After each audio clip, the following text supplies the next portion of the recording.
दिया गया है कि जो ड्रिल का चीजल एज एंगल होता है वो कितना होता है, और आप लोगों ने चीजल एज एंगल मतलब आई थिंक सारे एंगल जो ड्रिल को होते हैं वो मैंने आप सभी को क्लास में बताए हुए हैं कि किसका एंगल कितना होता है और कौन कौन से एंगल ड्रिल में बनते हैं। तो वही ये पूछ रहा है कि ड्रिल का चीजल एज एंगल जो होता है वो कितना होता है। हमारे पास 4 ऑप्शन दिए गए हैं, 118 डिग्री, 120 डिग्री, 59 डिग्री या 120 से 135 डिग्री।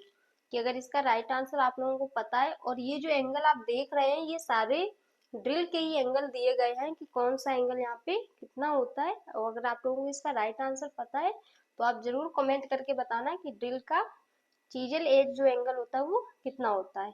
तो इसका जो राइट आंसर होगा वो होगा 120 से 135 डिग्री।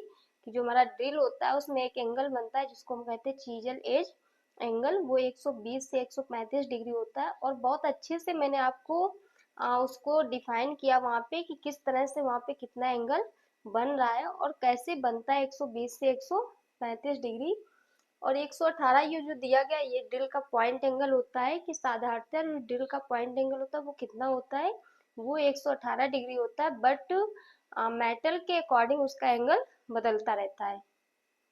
121 डिग्री ये दिया गया, ड्रिल ग्राइंडिंग गेज का एंगल 121 डिग्री दिया गया।